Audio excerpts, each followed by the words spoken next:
All right, so this we are gonna make our muffins today. Now there's a lot more equipment that we're gonna need than other labs.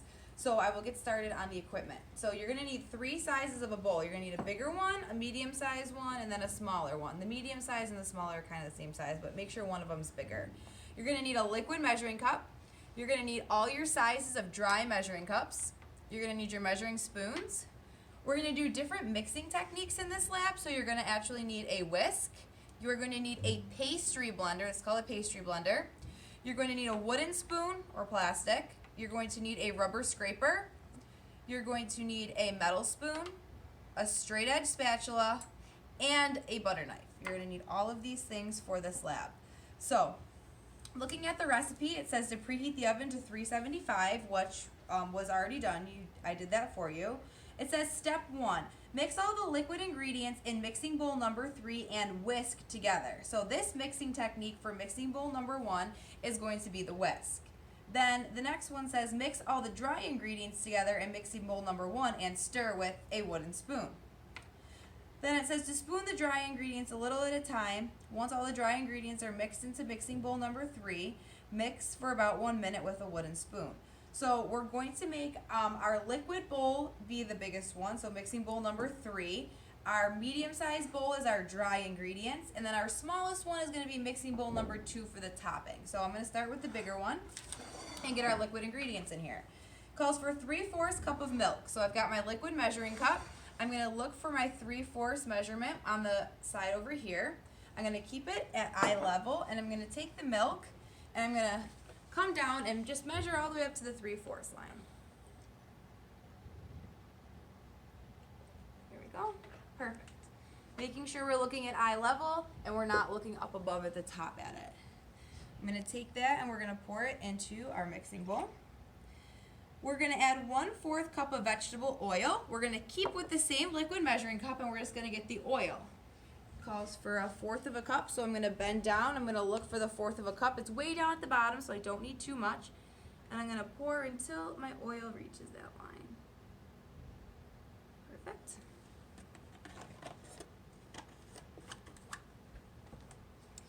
And we're going to dump that into there. It then calls for 1/2 teaspoon of vanilla extract. So I'm going to grab my teaspoons over here, and I'm going to look for the 1/2 teaspoon. The 1/2 teaspoon is going to be green, and I'm not going to measure over the bowl in case I get too much. Now, we also want to be very careful when we're measuring our vanilla because it does pour out kind of fast. So we're going to open the top up, and we're going to pour just a little bit and add it to our bowl. If you spill a little bit on the counter, that's okay, but do be careful because it does come out very fast. And then the next thing we need in this bowl is 1 egg. So if you're not very good at cracking an egg and you want to crack it into a little, you might want to crack it into the liquid measuring cup first just in case you get shells in there because you can't start over in the big bowl, but I can give you a new egg to start over. So I'm actually going to just crack it into here just to make sure I don't get any shells. And then throw that out.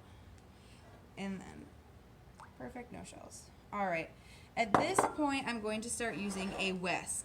And the reason I use this whisk is because I want to incorporate air into the product or the muffins. We want these light, airy, fluffy muffins. So the more I whisk together and I kind of just take my hand and move it in a circular motion and I move it around, the more air, I'm incorporating air into the product. I break down that egg yolk and I incorporate more air. If you kind of move it to the side, you can kind of see how there's bubbles coming up on top.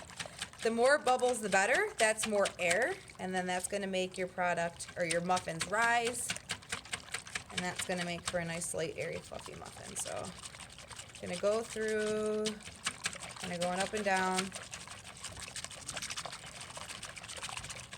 There we go. Got a lot of bubbles.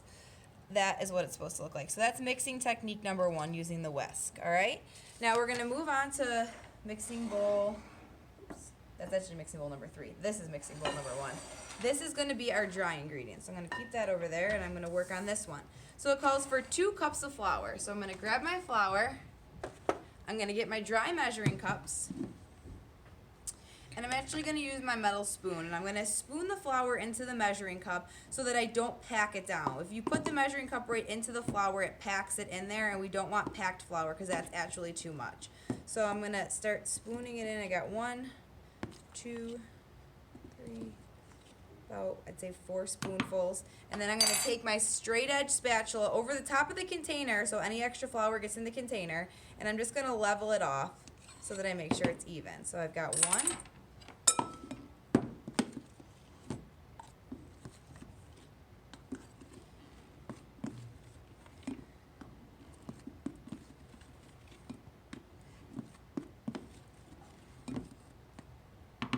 I've got 2. Kind of give it a chop and there we go. And I'm going to make sure all of my kitchen utensils are out of the flour before I put the flour back, so there's nothing left in there but flour. I'm going to now move on to my sugar. My sugar is in the smaller container, and I'm going to use a 1/2 cup of sugar. So I'll get my dry measuring cup, and I'll get my straight edge spatula, and I'm actually going to take it, and I can scoop this one in here. This does not pack because sugar doesn't pack down. So I'm going to take it, I'm going to kind of go back and forth, and I'm going to level it off so I make sure that I have my 1/2 cup, and I'm going to add it to my flour. It calls for 2 teaspoons of baking powder. Make sure that you're using the baking powder. It's this one in this jar right here. There's a Wegmans, there's a Tops, there's a couple different brands, but you're going to make sure it's in this jar and it's not in the box. The box is baking soda. So it calls for 2 teaspoons. So I'm going to take my teaspoons, which is my red one here.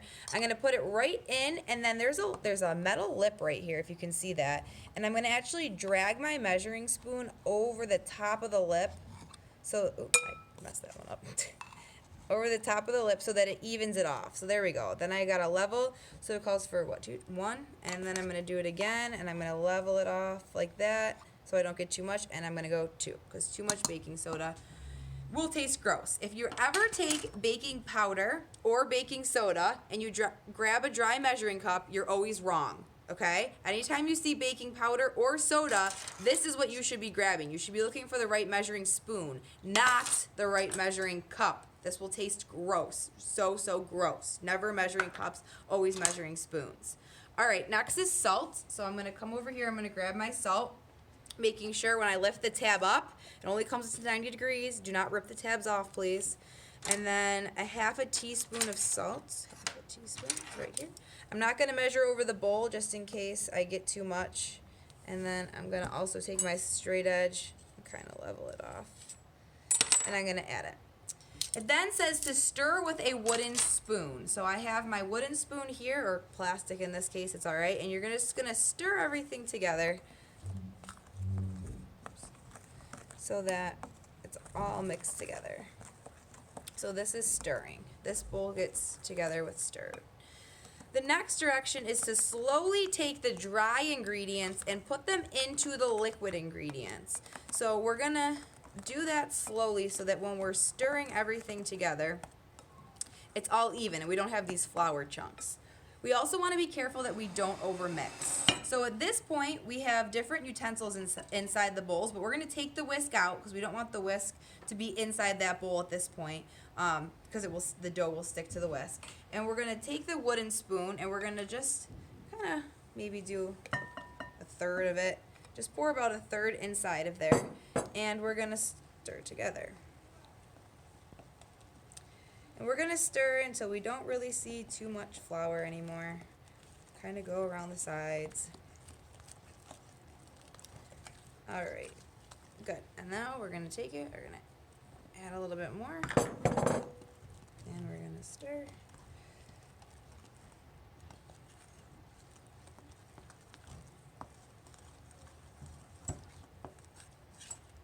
You'll notice the flour tend to go up the bowl, so make sure you get that off.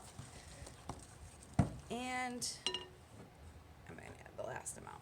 Now, you don't want to overmix your muffins. They should be a little bit lumpy, and the reason you don't want to overmix them is because they get really dense and they get hard. You don't want to eat dense, hard muffins, so you want to make sure they are a little bit lumpy, but you also want to make sure you're not biting into flour and you're undermixing it either. So it should not be pourable. It shouldn't be like pancake batter. It should be a little bit thicker. These are for muffins. And you're kind of going to keep stirring And this is what it should look like. So it should be a little bit thicker of a batter, so I can kind of pick it up and go like this. And it's a tiny bit lumpy still, but not super lumpy. And that's the consistency it should be. So this is the end. At this point, you would add in your fruit or whatever flavor you're trying to put into the muffin. So, you know, if it was bananas, you would now add the bananas into this, or if it was a different fruit or food or chocolate chip or something, you would add it in at this point. But I'm not going to do anything for these right now. Then I'm going to move to mixing bowl number 2. This is for the topping. This mixing tool, we're going to be using a pastry blender. So every bowl has a different mixing technique. It calls for a half a cup of packed brown, or a fourth a cup of packed brown sugar, a fourth a cup of flour, and a fourth of a teaspoon of cinnamon. So we're going to start with the brown sugar. Mine are in bags like this. Make sure you close the bag up tight so the brown sugar doesn't get hard, because if too much air hits this, that it will get hard. It's no longer that soft sand-like consistency. So if I get my fourth of a cup, I'm going to put it right into the bag, and I'm actually going to press my hand down inside the bag so that I pack it down. We want to make sure that it's nice and packed. This is an ingredient that you pack. Brown sugar should be packed. So I'm going to do that. I'm going to try to level it off with my hand. See how it comes out like this? That's what it should look like. Then when I turn it over into the bowl, I'll just do it in my hand real quick. It should stay into a sandcastle-like thing. So it should be sandcastle-like and should keep its shape. So I'm going to add that. That's packed brown sugar. That's done correctly. Then I'm going to close the bag up, get as much air out as I can, and make sure it's sealed up nice and tight so that air can't get to it. All right. Then I'm going to call for a fourth a cup of flour. I'm going to make sure, again, I'm going to spoon the flour into the measuring cup so it's not packed. We don't want too much flour. I'm going to take my straight edge spatula, I'm going to level it off, and I'm going to add it to the bowl. Then calls for a fourth a teaspoon of cinnamon. Your cinnamon, do not try to open the little top and shake it through to the 1/4. This and this will make a massive mess. Take the whole top, spin the whole top off, then go grab your 1/4 measuring spoon, put it right into the cinnamon, and again, as you're dragging the teaspoon out, you're going to take your straight edge spatula so that all that extra cinnamon goes right back into the container and not all over the counter. And I'm going to add it. It then says to add 3 tablespoons of butter, not melted. So I'm going to take my stick of butter and show you how to measure this. A stick of butter is separated into tablespoons. Every little line on there is a tablespoon. 1 stick is equal to a half a cup, and there are 8 tablespoons in the half a cup. I'm going to take my butter knife and I'm going to count 3. So 1, 2, 3. Then I'm going to take down and I'm going to cut this chunk off. So this part I put back in the fridge. I don't need it, and this is what I'm going to be using. Now I'm not going to take this and just throw it in there like this. I'm going to take the paper off first. And then on top of the paper, I'm just going to cut it into like 4 different pieces. So I'm going to cut it into 1, add it to my bowl, 2, add it to the bowl, and 3, 4. And I'm going to add them separately so that the butter is kind of broken up into chunks there. I'm then going to take my pastry blender, and how you use this is you push and you rock at the same time. You're also going to need this hand to move the bowl. So the strongest person in your group is probably going to want to do this part. You're going to push down and you're going to turn. Push and turn, push and turn. So I'm actually turning the bowl, and the butter will get stuck to the pastry blender, so you have to take the butter off the sides. Push and turn. And you want to make sure at the end of this you can't see a whole bunch of butter chunks. The butter should be broken down into kind of crumble, like a crumble texture, and it should be coated with that cinnamon, that sugar, that flour. It should be coated. So this technique is called cutting in.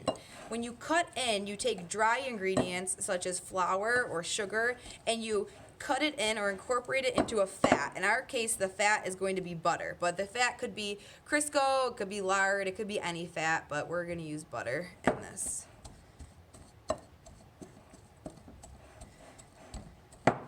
You also don't want to overmix this, because if the butter gets way too soft and it starts melting, it will turn into more of a consistency of a liquid ingredient and not more of a dry ingredient. So you should know that this, in the end, is what it should look like. Now, if you do overmix this and it turns more into a liquid ingredient, we can fix it. Just call somebody over and we can help you fix it. But this is what it should look like. You got that crumbly texture. It's got that cinnamon sugar. It's still kind of a dry, moist ingredient. And that is what your consistency should look like.